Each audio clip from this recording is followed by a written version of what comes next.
예, 교수님 그 야권 주자들의 공약에 대해서 좀 여쭤보고 싶은데요. 예. 일단 지금 문재인 정부에서 부동산 정책이 실패했다는 게 많은 사람의 평이지 않습니까? 예, 저 같은 경우는 사실 진짜 억울한 게 한때 문재인 정부에서 이제 공직자들한테 1가구 2주택자들은 팔으라고 했거든요. 예. 제가 그때 어머니 사시는 집이 있어서 예. 팔았어요. 그때 그 집 한 사람이 그 말 안 듣는 윤석열 당시 총장하고 금태섭 의원하고 둘이 팔았다고 막 그러는데 그 일단 지금 야권 주자들이 내놓은 공약을 보니까 그러니까 대체적으로 공통적인 게 공급을 늘리겠다. 예. 한 250만 호 정도 늘리겠다는 말씀들을 하시고 그다음에 규제를 없애겠다. 양도세 문제도 좀 심플하게 정리를 하고 또 예를 들어서 신혼 때 10몇 평짜리 살다가 애 낳아서 20몇 평짜리로 갈거나 뭐 이사 갈 때 이런 거 갈 수 있게 하겠다. 예. 또 그 양도세 문제하고 또 이 하나가 규제가 재건축 재개발. 예, 재건축 재개발 또 임대차 이런 거 규제 없앤다고 하는데 대체적인 방향은 그게 야권에서 주장할 수 있는 방향일까요? 예, 그렇습니다. 근데 여권하고 야권을 맨 처음 좀 나눠서 볼 필요가 있는데 여권의 주장은 이제 기본적으로 보면은 지금의 규제 방식이 옳다는 전제하에 시작하는 것 같습니다. 예. 그래서 이제 지금까지 다 옳았는데 왜 잘못됐냐? 예. 더 강하게 안 해서 그렇다. 대략 그런 시각 같아요. 왜 그런가 하면 이제 지금 여권에서 1등, 2등을 하는 이재명 씨를 보든가 이낙연 씨를 보든가 둘 다 더 강화하겠다. 세금을 더 내게 하겠다. 아니면 옛날 이제 토지 3법이 있었잖아요. 이게 더 규제 3법, 더 세게 토지 공개념 3법인데 하겠다. 이런 식의 주장이고 그리고 이제 공급 측면에서 여권은 뭔가 하면은 일반적인 공급을 인정하지 않겠다. 재개발, 재건축을 인정하지 않고 그 대신 이제 어떤 땅이든 내가 쥐어짜가지고 공급하겠다. 그게 이제 뭐 공항을 바꾼다 아니면 역세권을 쥐어짜서 하겠다. 이게 이제 여당의 입장 같아요. 근데 야당의 입장은 기본적으로 지금까지 이렇게 잘못된 것들은 당신들이 공공주도로 하겠다 해서 민간을 억제한 것.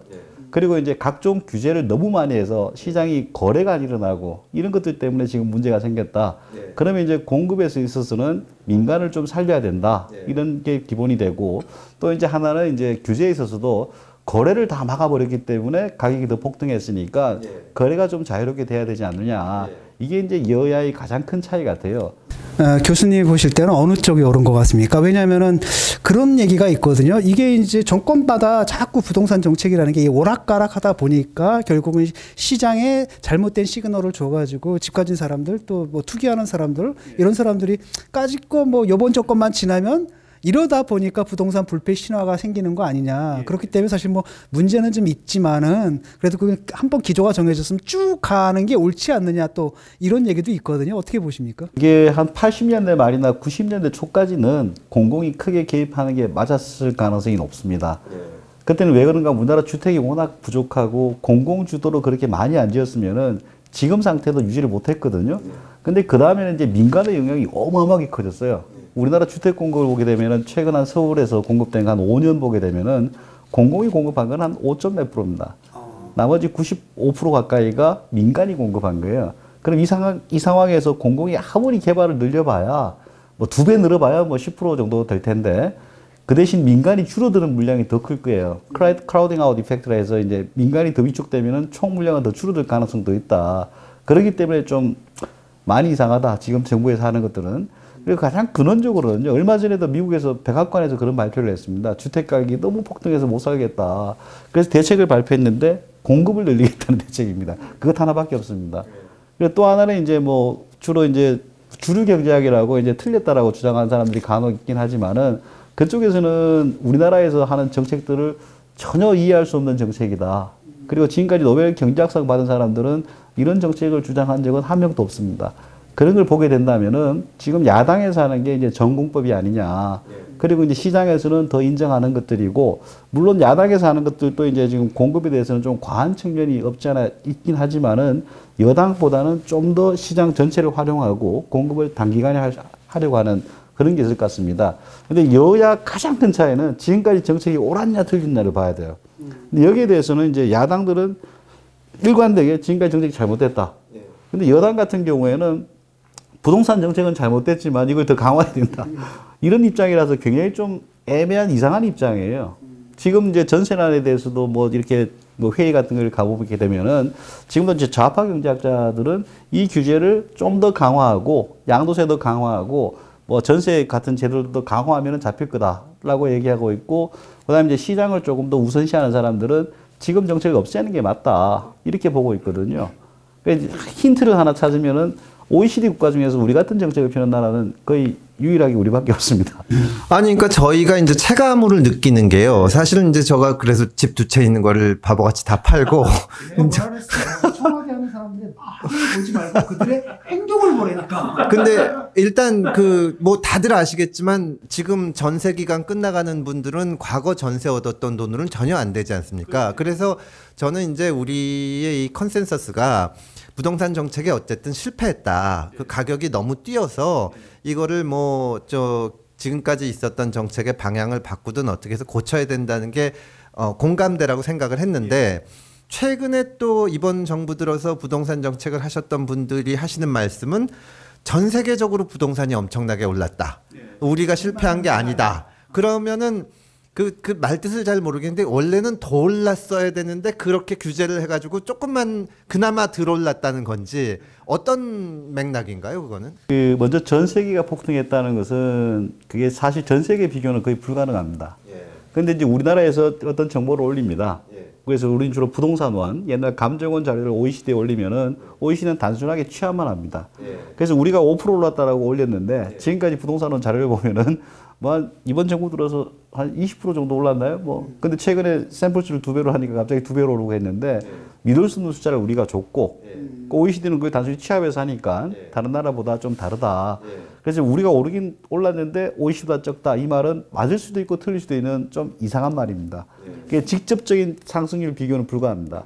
그 대신 이제 민간 회사들 같은 경우에서 뭐 영국계 뭐 글로벌 회사들이 하거나 이런 걸 보게 되면은 적어도 서울만 놓고 봤을 때는 우리가 상위 뭐 1, 2, 3등 안에 오를 정도로 많이 올랐다. 뭐 그렇게 나오고 있습니다. 그래서 오른 건 확실하게 오른 건 맞고요.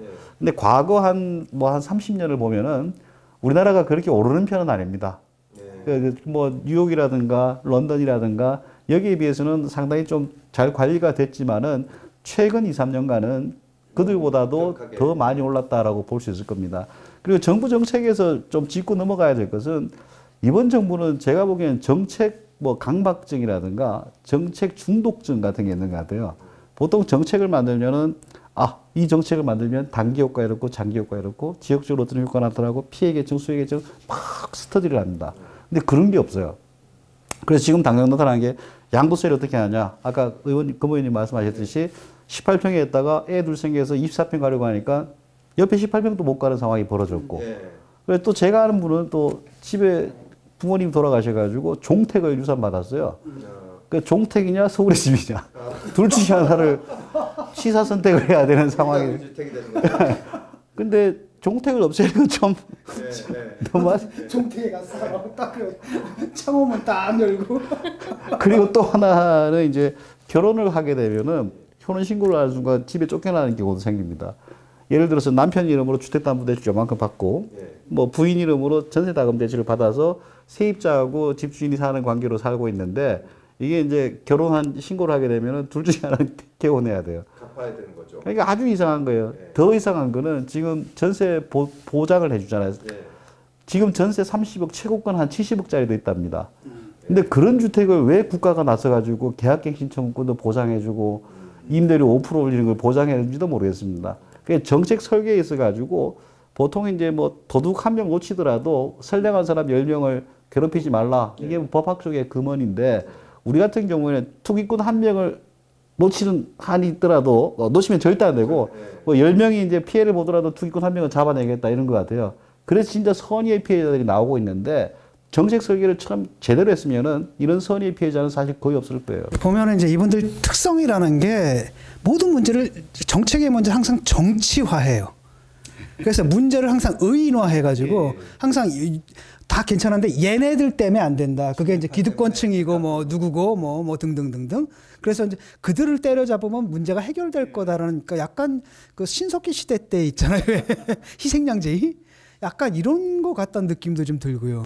저는 좀 의아했던 게 있습니다. 여당에서 이제 특위를 만들어가지고 얼마 전까지 뭐 세금이라든가 검토를 했는데 여당 특위위원장이 말씀하셨는지 이런 얘기를 했습니다. 내년 대선에서는 50만 표, 60만 표 이런 게 중요하게 될 텐데 정부세를 조절하면 바뀔 수 있다. 그거는 자기들이 술자리에서 하는 얘기는 제가 인정해 주겠습니다. 근데 부동산 정책을 하면서 그 전체 국민들이 편익이 어떻게 될 것이고 누가 피해를 볼 것이고 이걸 계산해야 되는 거지 표로 계산한다는 것은 나와서는 안 될 말이거든요. 그게 이제 이번 정부에서 부동산을 보는 시각이 아니냐 뭐 그렇게 느껴집니다. 부동산뿐만이 아니라 옛날 검찰개혁 얘기할 때도 진짜 정책이라는 것이 하면 이런 효과도 있고 또 그것 때문에 이제 손해를 보는 사람도 있고 또 분명히 예상되는 부작용도 있을 수가 있는데 그런 거를 안 하고 일단 선택한 정책에 대해서는 무조건 선으로 보니까 거기 토론을 하기가 어렵습니다. 반대로 기득권이고. 네. 아, 그 하나 또 여쭤보고 싶은데 이번에 이제 지금 야당은 대개 이제 보수 이 정당에서 이걸 내는데 정부가 집값의 일부를 공동 부담하는 공약들이 많이 나왔습니다. 대표적으로 아까 저희도 보고 이거 눈에 들어왔었는데 원희룡 지사 같은 경우에 생애 처음 주택은 정부가 집값의 50%를 공동 투자하겠다. 이런 공약은 어떤 식으로 작동을 해서 어떻게 되는 건지 조금 설명을 해주시면 감사합니다. 처음에 이제 뭐 가격대를 한 6억 정도로 정하는 걸로 생각하고 있습니다. 지금은 뭐 10억짜리 사는데 국가가 반 투자하는 거는 뭐 부자 지원하는 거니까. 그래서 이제 일반적으로 봤을 때 한 6억이나 6억 조금 넘는 수준에서 첫 집을 사게 되면은 50%는 국가가 투자하고 50%를 이 사람이 확보를 해야 되는데 한 20% 정도는 자기 돈으로 하고 5억이면은 20%한 1억 정도는 자기가 하고 나머지 한 그 30%는 이제 은행에서 대출받고 나머지 50%는 국가가 하는 거죠. 그렇게 해서 이제 최소한 5년 살고 그다음부터는 이제 뭐 공공의 지분을 자기가 사갈 수도 있고 아니면 이제 그냥 살다가 나갈 수도 있고 여기서는 뭔가 하면은 자기가 국가 공동 지분이잖아요. 자기가 은행에 대한 지불하는 금액이 있고 국가가 지불하는 게 있는데 국가가 지불하는 금액 자체가 이제 세금으로 좀 나가야 됩니다. 그래서 이제 전체 재정으로 투입한다 그러면 한 20조, 22조 정도가 들어가는데 이것들을 이제 국가 재정 투입하면 너무 크니까 이것들을 이제 뭐 MBS라든가 이걸 발행하면 민간 자본을 좀 흡수해서 대략 한 7조 정도의 국가 부담이면은 작동이 되더라. 7조 정도면 우리나라 지금 올해 공공주택 예산이 19조입니다. 19조이고 이건 7조 정도니까 작동하는 모델이 아니냐. 공공임대주택 같은 경우에는 작년에 공급한 공공임대주택이 16%가 지금 미분양이 났거든요. 그럼 공공임대주택 자체가 굉장히 비효율적으로 작동되니까 이쪽의 비효율성을 좀 걷어가지고 이런 뭐 반반주택에 좀 집어넣거나 뭐 이런 것들을 하면 굉장히 좋아질 것 같답니다. 그것도 이제 재정 부담이 크게 안 들고 그 다음에 또 하나는 이제 뭐 청년들이라든가 신혼부부한테도 이제 초기에 뭐 출발할 수 있는 돈 같은 것들을 무이자라든가 저리로 지원하는 것들 뭐 그런 것들은 해보면은 이제 뭐 다른 후보들 특히 여당 후보들은 어마어마한 금액이 나오는데 원 지사님 같은 경우에 대략 한 3조 내외 그 정도면 충분히 작동 가능한 모델이더라고요. 근데 유승민 후보 같은 경우에 그게 뭐 몇백조 지금은 당장은 뭐 어쩔지 몰라도 뭐 몇 년 후에는 몇백조가 되고 몇 년 후에 뭐 천조가 되고 이런 비용을 생각하지 않느냐 뭐 이렇게 비판을 하더라고요. 그분은 지금 아마 우리가 하고 있는 정책도 한 1,000조가 마이너스 나오고 있다라고 평가할 수도 있을 겁니다. 왜 그런가 하면 지금도 그 청년주택이라든가 신혼부부 세계 최초라든가 이런 주택에 대해서는 공공이 아주 시세보다 아주 싸게 주거든요. 그 기회비용이라는데 그 비용을 다 곱하기 위해서 이제 1,000조 이렇게 나온 거고 그럼 이제 윤석열 후보 같은 경우에도 보면은 뭐 자기가 주택을 뭐 역세권 주택이라든가 청년주택, 원가주택 이런 얘기가 나왔잖아요. 그것도 지금 현재 비슷하게 주고 있는데 조금 더 싸게 주는 거예요. 이제 유승민 의원의 얘기는 이만큼 받을 수 있는데 이만큼 줬으니까 이만큼이 기회비용이다. 근데 지금 현재도 이만큼 주고 있습니다. 그 조금 더 낮추겠다는 거기 때문에 제가 보기에는 크게 뭐 그렇게까지 부담은 안 되고 나중에 이제 윤석열 후보의 같은 경우에는 환매가 들어왔을 때 어떻게 될 것인가 그것들은 좀 이슈가 될 거예요.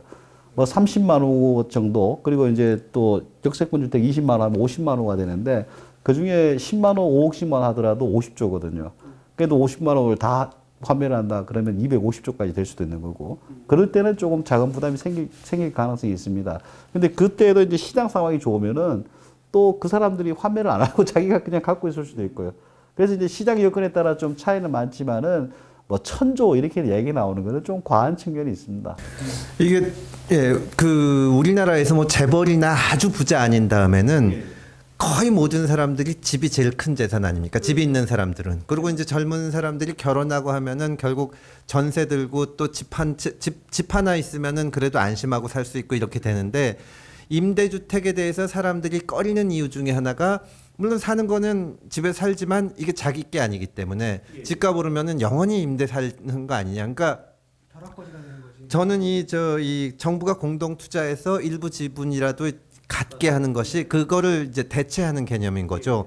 그러니까 예를 들어서 5억짜리 집이면 2억 5천은 정부가 공동 투자를 하고 2억 5천 정도가 있으면은 들어갈 수가 있는데, 그 중에 이제 한 3분의 2 정도는 은행 대출을 받고, 그러면은 5천만 원 내지 얼마 정도 있으면은 거기 들어가서 있을 수가 있는 거죠. 그리고 이제 그 집을 자기가 그 가격대에서 선택할 수도 있는 거고, 그렇게 돼서 환매라는 거는 나중에 이제 3년 지났는데 집값이 올랐다. 그럼 그거를 정부에 팔 수도 있고 계속 할 수 있다는 그런 건가요? 정부에 파는 건 아니고 정부가 갖고 있는 지분을 자기가 가져올 수도 있고 아니면은 포기할 수도 있고. 포기하면은 이제 자기 지분, 예를 들어서 이제 5억짜리 산 집이 어떤 경우가 있어가지고 이제 4억이 돼 버렸어요. 그럼 자기 지분이 2억 5천에서 2억으로 준 거잖아요. 그럼 정부분은 포기하고 나는 이제 5천 준 것만 책임지면 되는 것들이죠. 하락기 때문에. 아까 말씀하실 때 정부의 그 50% 지분의 재원 확보를 위해서 MBS를 발행할 거 생각하고 계신다 이렇게 말씀하셨는데, 이게 구체적인 이 프로세스나 이런 것들에 대해서 저희가 잘 몰라도 일단은 좀 약간 우려되는 거는 그 서프라임 모기지 사태 때의 그 MBS가 나중에 뭐 CDS 이렇게 파생 상품으로 돼서 이게 시중에 풀리면서 엄청난 그 문제가 발생을 했었던 거잖아요. 금융위기에. 그 원래 원인들이 그러니까 MBS 그 모기지 때문에 생긴 건데, 이게 지금 그렇게 그 MBS로 재원을 조달한 거다라고 할 거다라는 계획을 삼으신다면 그런 그 금융위기에 대한 어떤 대책, 방지책 이게 대한 것들도 같이 고민을 하셔야 되지 않을까 생각이 드는데요. 그게 이제 최악의 경우에 이제 뭐 예를 들어서 한 20% 이상 집값이 폭락했다. 그러면은 이제 한 7조 정도 연간 없어지는 돈으로 볼 수 있고, 그 외의 경우 20% 이상 우리가 제일 많이 빠진 게 IMF 때 13% 빠졌습니다. 그렇기 때문에 20%라는 그 숫자도 굉장히 과격한 숫자이고, 그때 이제 한 2조 정도가 이제 손실 보는 걸로 나오니까 거기에 대한 부담은 또 금융 전체적으로 파급되기엔 좀 약한 게 아니냐. 오히려 그런 위기가 왔을 때 개인들이 자기 집을 100% 가졌으면 그냥 파산에 가까워지는데 국가가 반으로 나눠줬다. 위기를. 뭐 그런 측면으로 한번 해석할 수도 있습니다. 네. 어쨌든 그게 그 괴상한 파생 상품으로 다시 만들어져서 그게 투기의 대상이 되지 않을 수 있도록 하는 어떤 방지책 같은 거는 꼭 그 정책에는 같이 들어가야 되지 않을까 이런 생각이 좀 들었어요. 예, 지금까지는 이제 우리가 하고 있는 게 서프라임 같은 뭐 비유장 자산이 아니고 지금 이제 적어도 수도권 내가 한 80~90% 될 테니까요, 그 대상이. 그러니까 이제 위기 자체도 적고, 대략 MBS에서 대강 끊을 수 있을 겁니다. 그러면 CDS로 하고 또 CDS에 또 파생 나가는 것들은 최근에 이제 거의 법적으로도 그렇게 하지 않으니까 뭐 큰 염려는 없을 것 같습니다. 근데 사실 뭐 공공임대주택 같은 경우에 이제 문제는 있지만은 그래도 좀 꾸준히 늘려나가야 되는 건 아니니까, 어떤 사람들은 집을 가질 꿈을 꾸지만은 어떤 사람들 같은 게 그 꿈조차 꾸지 못하고 그냥 나는 그냥 들어가 살 집만 좀 안정적으로 살 집만 있어도 만족한다. 이런 사람들도 있을 수 있거든요. 그래서 그 부분의 대책은 어떻게 되는지 궁금합니다. 공공임대주택 같은 경우에는 저희들은 기본적으로 조금씩은 계속 늘려야 된다는 기본적으로 동의를 하는데, 지금부터 그렇게 계속 늘리는 게 맞냐에 대해서는 좀 근본적 의심이 있습니다. 왜 그런가 하면 OECD 평균이 8%입니다. 공공주택 재고율이. 우리가 작년에 8%가 됐어요. 근데 OECD 평균을 보면 아주 특이하게 구성되어 있습니다. 영미권은 한 4%, 5% 구성되어 있고요. 북유럽권이 한 20% 이렇게 되어 있습니다. 근데 평균 8%라는 거는 그 중간에 붕 떠 있는 숫자예요. 그럼 우리가 이쪽으로 가는 거냐, 이쪽으로 가는 거냐? 아예 이쪽으로 가면 근데 뭐 북유럽 국가처럼 우리가 단기간에 될 가능성은 거의 없고요. 오히려 이쪽이 좋지 않겠느냐. 그리고 학계에서도 보면은 여러 연구들이 있는데 대략 한 95% 정도 이상은 공공임대주택보다는 주거비 지원이 좋다고 합니다. 비용 효과든 뭐든 간에. 그리고 공공임대주택에 살게 되면 국가가 정한 동네에 정한 곳에 살아야 되고, 근데 이제 이 사람이 자기가 정한 곳을 찾을 수 있으면은 주거비 보조를 통해서 그렇게 하면은 뭐 굉장히 좀 주거 거주권도 좋아지고 뭐 여러 가지 좋다라고 나와 있거든요. 그래서 우리는 이제 그쪽으로 좀 더 강화한 것들을 준비는 해놨고, 그것들도 이제 지금 현재 한 90만 가구 정도가 월세 보조를 받고 있습니다. 그것들을 이제 최대한 250만 가구까지 늘리면은 거기에 대한 부담은 좀 떨어지는 게 아니냐. 그래서 이제 지금 여타 후보들은 자꾸 임대주택 100만 원, 200만 원 그러는데 작년에 공급한 LH 임대주택의 16%가 공시돼요.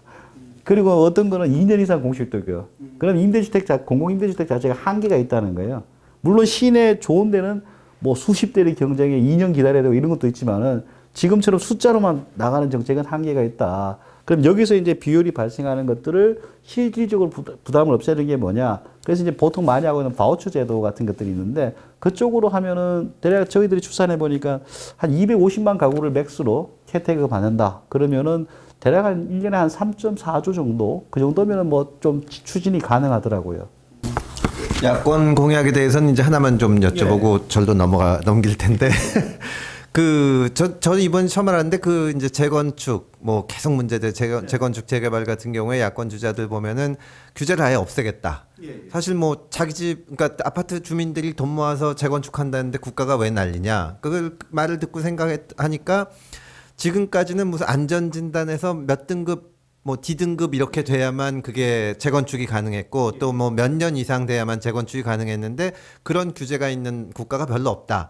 그 말은 제가 무슨 말씀인지 알겠는데 다만 이제 재건축, 재개발을 지금까지 규제를 해온 이유는 그게 갑자기 부동산을 급상승시키는 원인이 되지 않을까. 예를 들어서 강남에 갑자기 재건축 붐이 생기면은 그 재건축한 아파트들은 또 비싸게 할 거고 옆에서도 호가가 있고 해서 확 뛰지 않을까 하는데 그 점은 어떻게 방지할 수가 있을까요? 실제 단기에 공급이 많이 되면은 단기적으로는 굉장히 가격이 뛸 겁니다. 개발 호재니까. 근데 그 몇 년 지나서 입주가 시작되면은 가격 조정은 오고 서울을 보통 이렇게 4개로 나누는데 뭐 동남권, 뭐 동북권, 서남권, 서북권 그쪽에다가 대규모 아파트 단지 한 10,000세대 정도가 1년에 한 번씩만 공급되면은 가격 안정 효과는 꽤 큰 걸로 나와요. 실제 작년 같은 경우에도 서울 같은 경우에는 재건축에서 나온 순수 주택 공급 수요가 실적이 한 47,000호쯤 됩니다. 그래서 이제 그 원지사님 같은 경우에는 재건축에서 전국적으로 5년 동안 50만 호 정도, 그리고 이제 수도권에서 30만 호 하고 있는데 작년 물량만 해도 47,000호니까 크게 무리한 숫자는 아니에요. 그래서 지금 하는 것들은 지금 막혀있던 것들을 조금씩 풀어줘가지고 약간씩 늘어나는 거고, 그리고 이제 그들이 줄을 갑자기 여러 개가 움직이면은 서울이 거의 난장판이 될 겁니다. 그 수도권만 하더라도 거의 한 60만 호 정도가 재건축 대상이거든요. 그 지금 정부에서 하는 기준을 조금만 바꾸더라도. 그래서 이제 그 순서를 잡기 위해서 재건축 안전 진단을 좀 활용해서 너무 쏠리지 않게 한다라든가 그럴 필요는 있습니다. 그러니까 단기적으로는 이게 가격이 상승할 수 있더라도 장기적으로는 결국은 공급이 느는 거니까 가격이 안정화된다는 예, 그렇습니다. 예, 저는 여기까지. 그러니까 그 윤석열 캠프에서도 1호 공약으로 부동산 대책을 제시하지 않았습니까? 그걸 좀 비판적으로 한번 평가해 주십시오. 그 실현 가능성이 있는 겁니까? 이제 야권하고 여권하고 숫자를 딱 보면은 이제 언론에서는 250만 원 정도가 제일 많습니다. 250만 원 공급이 과연 가능한 거냐 이런 의문을 하시는데 이건 좀 과장된 표현 같고요. 우리가 최근 10년간 매년 인허가 물량이 한 57만 원입니다. 그냥 50만 원씩 5년 잡으면 250만입니다. 그래서 별 노력하지 않아도 250만 원의 숫자는 다 가능한 숫자고, 그 윤 후보님도 뭐 250만 원에 130만 원 수도권 했는데 그 정도 비율은 거의 다 뭐 어느 전문가가 보더라도 그 정도면 리즈너블하다고 봐요. 우리 무리한 숫자는 아니고요. 문제는 이제 그 윤 후보님 같은 경우에는 아까 전에 말했지만 원가 주택 같은 것들을 국가가 환매를 해주는데 환매를 할 비용을 어디서 갖고 올 거냐. 그게 이제 경우에 따라서는 수백조까지도 갈 수 있는 비용입니다. 그러니까 뭐 지금 당장은 아니지만은 그런 부분들이 조금 리스키한 측면이 있고, 그다음에 서울 시내에서 뭐 어떤 뭐 공유지라든가 유휴지라든가 이걸 해서 뭐 용적률로 한번 400~500% 해서 주택을 공급하겠다는 게 있는데, 근데 박근혜 때 행복주택이 한번 실패했고, 이번 정부에서는 이제 뭐 서울시에 뭐 짜투리 땅에서 막 개발하겠다는 게 지금 되고 있는 게 별로 없거든요. 실제 물량 자체는 크진 않지만 10만 원 정도를 잡고 있는데, 그 물량이 나중에 인허가 과정에서 제대로 되겠느냐, 이런 것들이 조금은 뭐 불안합니다. 근데 기본적으로 야권에서 주장하는 것들은 물량 자체가 뭐 200만 원, 250만 원 이 정도 물량은 많은 물량은 아닙니다. 정상적인 상황을 가정했을 때. 부지는 뭐 그 재개발을 통해서 확보하는 겁니까? 부지 같은 경우에는 보통 이제 재개발 재건축이 우리가 재개발 재건축 합치면은 1년에 대략 한 20만 원 이상이 나오고 있습니다. 그리고 이제 공공택지에서도 한 20만 원 이상이 나오고 있고요, 전국적으로. 그 다음에 이제 우리가 잘 모르는 자잘한 땅들이 많아요. 그쪽에서 나온 거 합쳐서 대략 50에서 60만 원, 많을 때는 한 57, 8만 원까지 인허가 물량이 나오거든요. 그래서 부지 자체는 좀 큰 문제는 없는데, 예를 들어서 이제 부지를 역세권을 하겠다. 이거는 굉장히 어려워지는 거고, 자연스러운 시장 상황이 돌아가도록만 하면은 예년 물량 그대로 본다 그러면 큰 문제는 없다라고 보여집니다. 지금 말씀을 듣고 보니까 그 차별을 찾아내기가 어렵거든요. 그러니까 이재명 후보께서도 250만 호 임기 중에 공급을 하고 그 중에 100만 호는 기본주택으로 하시겠다. 근데 기본주택에 대해서도 지금 각 야권에서 말씀하시는 거하고 어떤 차별이 있을까 잘 모르겠는데, 일단 이제 평수 얘기를 하시는 것 같아요. 어디에서 보니까 이 출산율 낮은 게 주택 규모가 너무 협소하면 출산율도 훨씬 낮아지더라, 이렇게 얘기를 하시더라고요. 그렇기 때문에 기본적으로 한 30평형대의 질 좋은 그 아파트를, 그러니까 분양형도 있고 임대형도 있고 이렇게 한 30년 정도를 사실 수 있게 한 60만 원 정도의 월 그렇게 그 계획을 하고 계시는 것 같아요. 그러니까 그거를 근데 이제 여권에서는 임대주택이 아니라 사람들은 자기의 자가주택에 대한 욕구가 강한 것이고, 이 임대주택을 월 60을 계속 살게 하자는 거냐, 이거는 인간의 기본적인 욕구와 너무 배치된다, 이렇게 말씀을 하세요. 근데 집값이 굉장히 뛰지만 않는다면 실제로 그런 조건에서도 만족할 수 있는 많은 사람들이 있거든요. 실제 임대주택이 좋으냐 나쁘냐의 문제입니다. 근데 임대주택 같은 경우에는 80년대 유럽에서도, 영국에서 특히 심각한 적이 있습니다. 똑같이 사회생활 출발했는데 임대주택 살던 친구는 벼락거지가 되고, 그때 집을 마련한 친구는 벼락부자가 되고, 그때 아마 FRB 기준금리가 한 18% 이럴 때입니다. 근데 지금 아마 돈 이렇게 풀면 임대로 사는 사람은 또 몇 년 내에 거지될 가능성이 높습니다. 인플레가 워낙 커지니까. 그리고 임대주택이라는 게, 저는 이제 그 여야 큰 구별이 없다는데 숫자 250만 원 큰 구별이 없습니다. 근데 임대주택 수는 확연하게 차이가 있습니다. 야당 쪽은 주로 임대주택을 많이 짓겠다는 보다는 임대주택은 적당히 짓겠다. 그 대신 분양이라든가 자기가 선택해서 자산을 축적해가는 과정에 초점을 둔 것 같고, 여당 같은 경우는 100만 원 기본주택, 100만 원 임대주택을, 그것도 34평, 5평짜리도 역세권에 60만 원짜리 어떻게 나오는지 모르겠습니다. 서울에 좀 안 좋은 원룸이 한 60만 원 하거든요. 근데 역세권에 30몇 평짜리가 30년 동안 그렇게 사는 게 과연 가능한지도 모르겠고, 우리가 지금 보통 임대주택이 20평 미만짜리가 많잖아요. 그거 하나 짓는데 한 1억 2천만 원 깨지거든요. 정부 재정 지출이. 근데 30평이면 한 2, 3억, 수도권이면 한 3억을 봐야 될 테고, 3억에 100만 채면은 300조죠. 근데 그 돈을 누군가는 지불해야 됩니다. 근데 이제 이재명 지사님 같은 경우에는 이것들을 뭐 GH공사, 경기공사나 이쪽에서 부담하는 게 아니고 국가가 별도의 매입회사를 만들어서 부담을 해라. 근데 이 돈이든 다 누군가 돈을 부담해야 돼요. 시장 가격이 미달이면은. 그래서 이게 과연 가능한 모델이냐, 그런 문제가 있고, 이런 숫자에서는 뭐 양 후보들, 양쪽 여당 야당 전부 다 250만 원 내외이기 때문에 제가 보기엔 숫자는 차별이 없지만 내용엔 차별이 많다. 그리고 가장 큰 거는 이제 민간을 어떻게 할 것이냐. 화천대유처럼 할래나요? 뭐 그럴 가능성도 있습니다. 네. 공영 개발을 좋아하시니까. 근데 이제 민간의 공급을 늘려서 진짜 좋아하는 수요들을 많이 충족시킬 거냐, 아니면 민간을 억제하고 할 것이냐, 이 차이가 큰 것 같아요. 아주 큰 것 같습니다, 이거는.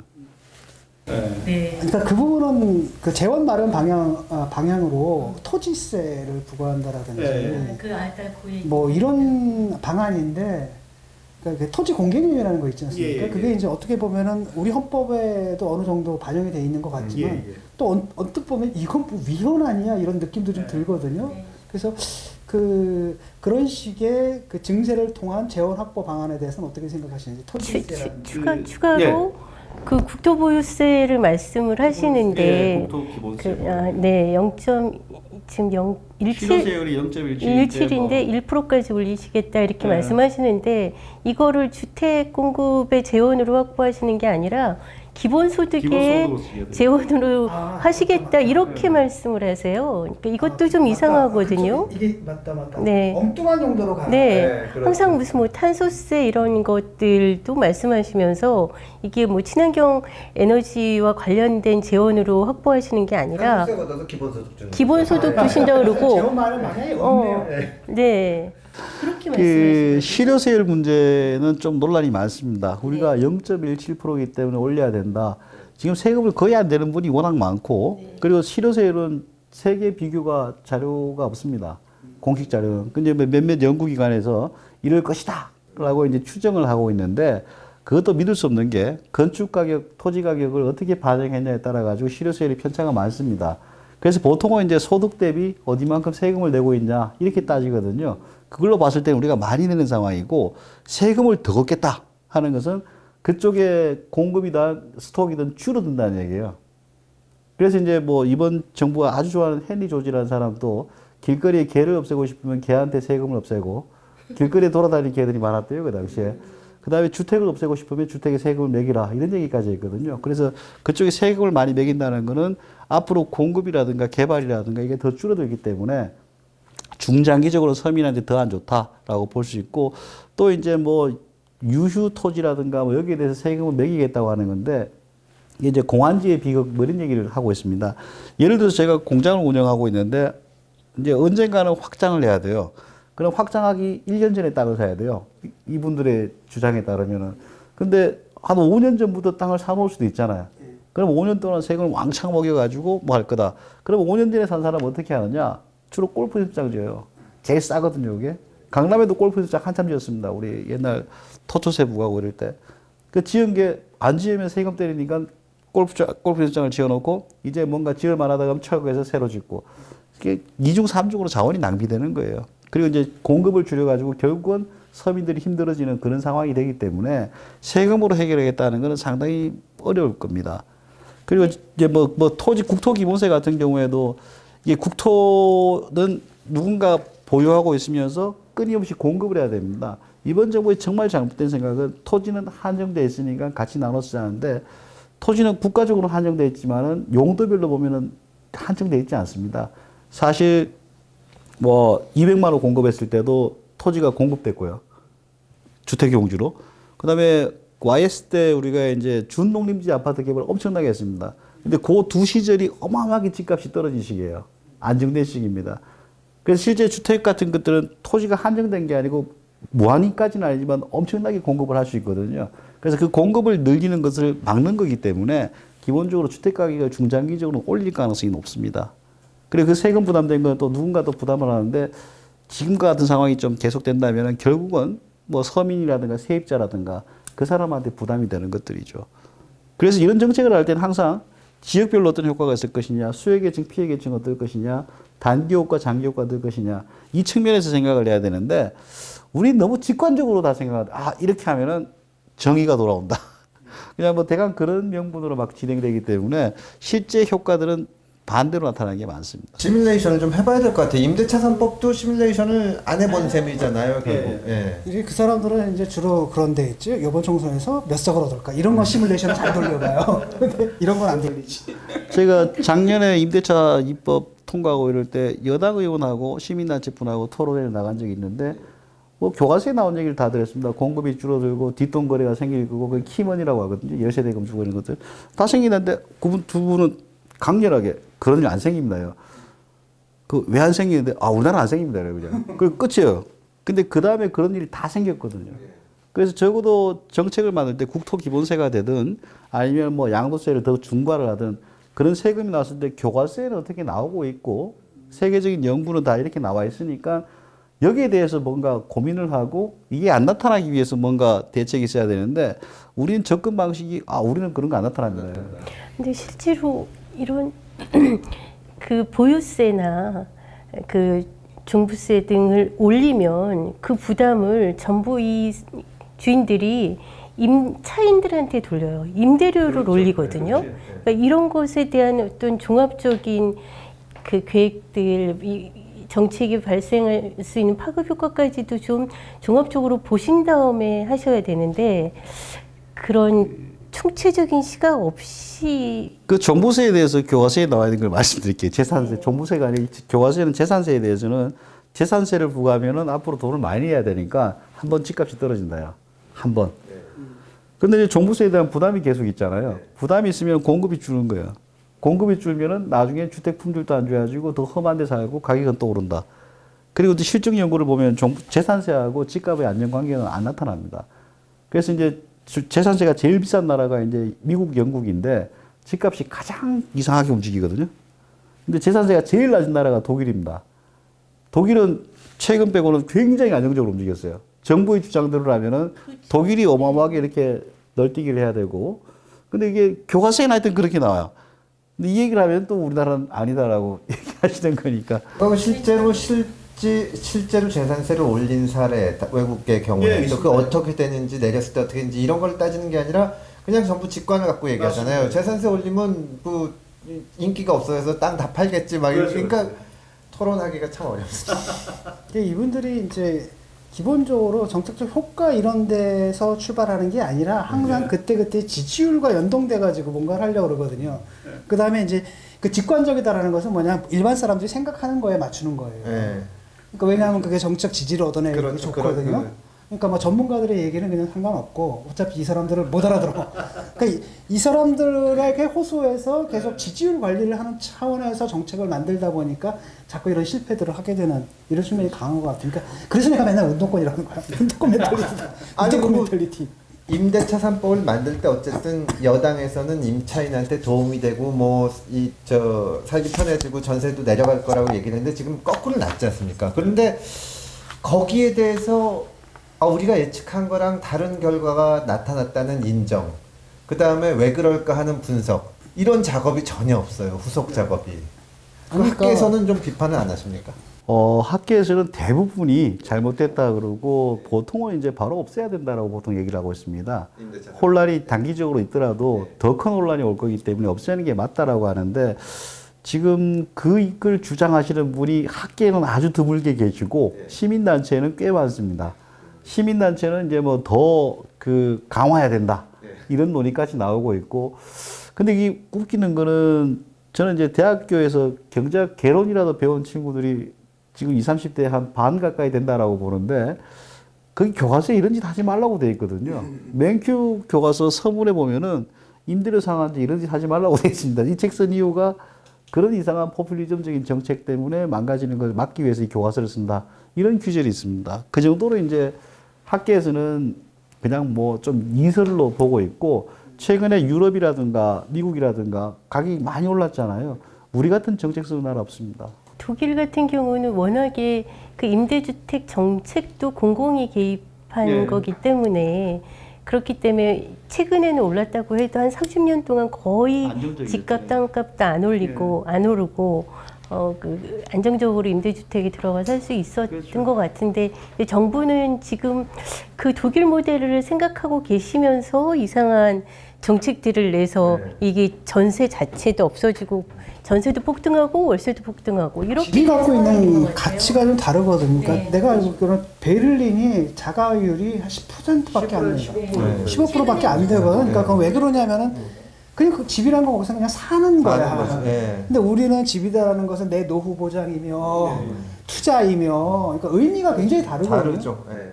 거기다가 이제 그 친구들은 임대주택이 굉장히 많습니다. 많아서 좀 다르고, 그리고 우리가 이제 정부에서 조금 표현을 좀 이상하게 한다 그럴까요? 독일에서도 하고 있고, 임대료 상한제. 네. 그 다음 또 뭐 영국에서도 하고 있고, 제가 알기로는 그거 다 거짓말입니다. 독일의 몇몇 도시에서 하고 있고, 미국에서는 이제 아주 소수의 도시들, 뉴욕에서 하고 있고 몇 개 안 합니다. 샌프란은 그런 거 없고요. 대부분 도시는 없고. 근데 그 도시들도 사실 도시들이 하는 거기 때문에 어느 나라가 하고 있다 이렇게 표현하면 거짓말인 거예요. 그게 또 다 하고 있다 그럽니다. 독일 주택 같은 경우에도 베를린도 한 20, 30%만 대상이에요. 10억짜리 전세 주택을 왜 정부가 규제해서 보호합니까? 그건 말도 안 되는 거고, 그리고 최신 주택들은 항상 그 규제에서 빠져 있습니다. 왜 그런가 하면 최신이 좀 비싸고 새로 계속 지어야지 이제 좋아지는 건데, 처음 짓는 주택부터 이렇게 규제를 하기 시작하면 공급이 줄어가지고 결국 서민이 더 힘들어진다가 결론이거든요. 그래서 이제 그런 정책을 펴고 있는데, 우리는 전 세계에서 유일하게 나라 전체의 주택에 대해서 하는 건 전 세계에서 유일하게 우리밖에 없을 겁니다. 뭐 북한이라든가 또 이런 건 제외하고 지금 우리가 알고 있는 나라 중에 그렇습니다. 그러니까 그 기본소득도 그렇고 이번에 재난지원금 내는 것도 그렇고 지금 임대차법과 관련된 그 상한제 문제도 그렇고 그냥 평등이라고 하는 것은 다른 건 다르게 적용해야 이게 불평등을 해소할 수 있는 건데 그냥 보편적인 평등이라고 하면 결국은 불평등을 고착화시키는 역설이 발생하는 거잖아요. 역진성이 발생하거든. 이번에도 지금 그 자영업자들 다 죽어가고 뭐 자살하고 좀 난리가 나고 그다음에 많은 분들이 지금 은행빚이 엄청 늘었더라고요. 그게. 그러니까 그거에 쉽게 말하면 생존을 위해 가지고 빚에 의존해가지고 지금 하고 있는데 아니 이 재난지원금 나 왜 뿌린지 모르겠거든. 이 목적을 모르겠어 도대체. 그러니까 아무리 생각해도 경제 성장률 높이겠다는 거밖에 그거 외에는 없는데. 소득 주도 성장이에요. 그러니까 전 국민들한테 용돈 줄 돈은 있는데 용돈으로 줄 돈은 있는데 정말.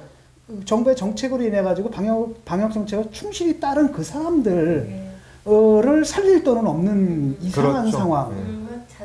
그 다음에 그 이재명 같은 경우 거기다 또 12% 맞아주겠다 그러잖아요. 근데 코로나19 사태로 인해 가지고 상위 20% 소득이 오히려 늘었거든. 수출도 늘고. 근데 그거를 얹어준다라면 역진성이 생겨버리는데 이걸 기본소득 뭐.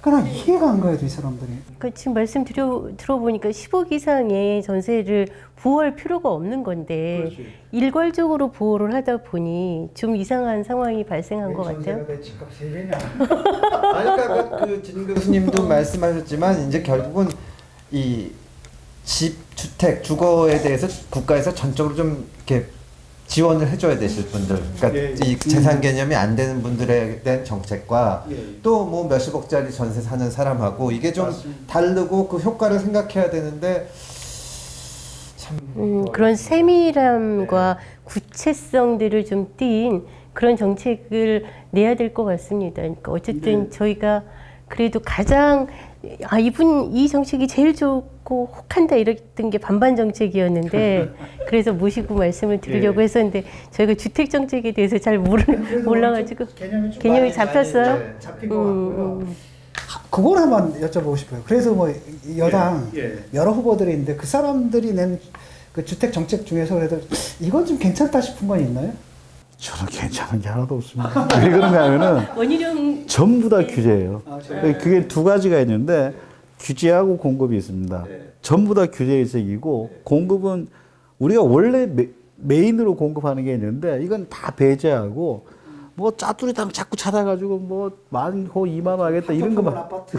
뭐 공항 쫓은 아파트. 이제 정상이라는 게 있잖아요. 정상이 먼저 잘 나가게 하고 그게 모자라는 거를 보완을 하고 그래서 보통 주택 정책이라면 선진국에서는 이렇게 규정합니다. 보통 전체적인 시장 가운데 시장 기제로 돌아가는데 소득 한 4분위까지는 국가에서 거의 책임을 져라.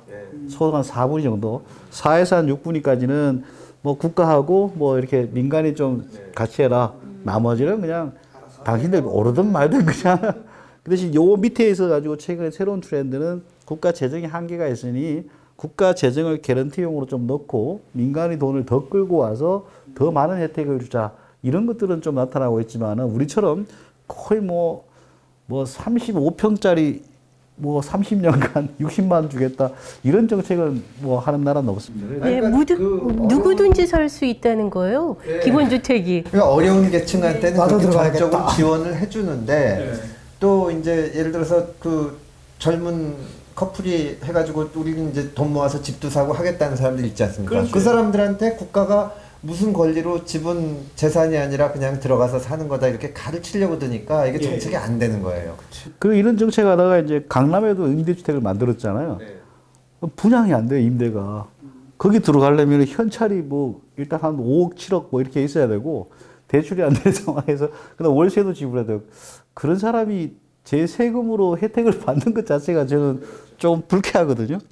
그때 한동안 논란이 됐던 게 이제 뭐 아주 소득 높은 연봉 한 2, 3억짜리가 전세 10억에 들어가는데 국민 세금이 들어간 적이 있습니다. 그런 분한테 국가 세금을 지원한다는 게 명분은 좋습니다. 뭐 중산층들도 다 임대에 살면서 이렇게 행복한 사회가 된다는 건데 적어도 제 세금은 그런 데 안 들어갔으면 좋겠습니다. 정치인 입장에서는 사실 선거를 앞두고 내가 60만 원 내면 30평대 살 수 있다. 이게 정말 와닿거든요. 부동산 정책 중에서. 그런 거는 근데 어떤 부작용이 있을까요? 뭐 그것도 30년 동안 산다고 했으니까 어마어마한 정책인데 그것들을 하게 된다면은 일단 민간이 주변의 공급량이 거의 없어질 겁니다. 그래서 정부 공급 물량이 이렇게 생겨났지만은 민간이 원래 이만큼 공급하고 있었거든요. 그것들이 줄어들면은 결과적으로는 전체 사회 재고량이 줄게 되고 결국은 장기적으로 가격이 오르거나 아니면 또 더 뭐 서민들 힘들어지는 그런 상황이 될 겁니다. 소수에 당첨된 사람들은 좋겠네요. 아, 그렇죠. 근데 당첨 안 된 사람들은 그냥 뭐 손가락 밟는 거 아니고 아주 외곽으로 가든가. 그 민간이 공급하는 것조차도 못 살게 돼요. 그렇죠. 지금 민간에서 공급하는 걸 보게 되면 서울에서 뭐 웬만한 데는 원룸이 한 60만 원 하거든요. 근데 역세권에 30평 중반대 그걸 60만 30년간 그거는 사실 그게 되는 순간 주변에 임대 시장이 일단 초토화가 일어나고 그 다음에 공급이 그냥 멈춰버릴 가능성이 높습니다. 예. 오늘 말씀 너무 잘 들었고요. 사실 굉장히 복잡했는데 특히 이제 여당 쪽의 부동산 공약의 기본 특성과 그다음에 야당 쪽의 부동산 공약의 기본 특성들, 그다음에 그 각각의 이제 어떤 문제가 있고 어떤 장점이 있는지 좀 살펴봤고요. 특히 이제 여당 쪽의 가장 큰 문제는 뭐냐면 그릇된 정책을 해놓고서 그 정책이 그릇된 것은 더 강하게 하지 않았다. 이런 쪽으로 좀 기조가 모여진 것 같고, 야당 쪽에서는 이제 그릇된 정부 여당 측의 그릇된 정책들을 수정하는 방향으로 그 민간을 활성화한다라든지 규제를 완화한다라든지 공급을 늘린다라든지 이런 특성을 갖고 있다, 이런 말씀을 해주셨습니다. 저희가 근데 진짜 경계해야 될 게 그 파퓰리즘인 것 같아요. 사실은 굉장히 중요한 건데 우리 국민들의 삶과 직결되어 있는 이런 문제들을 그런 정책들을 간단하게 그 선거철에 어떤 표를 얻기 위해서 기회만 딱 듣기 좋은 이런 구호로 대신하는 것 자체가 사실은 굉장히 장기적으로 우리 삶에 폐해를 끼치게 된다는 이 점만 좀 명심하면 될 것 같고요. 오늘 너무나 좋았고 쫙 정리가 되는 것 같습니다. 그래서 오늘 좋은 말씀 해주신 신교원 교수님 감사합니다. 감사합니다. 감사합니다. 감사합니다.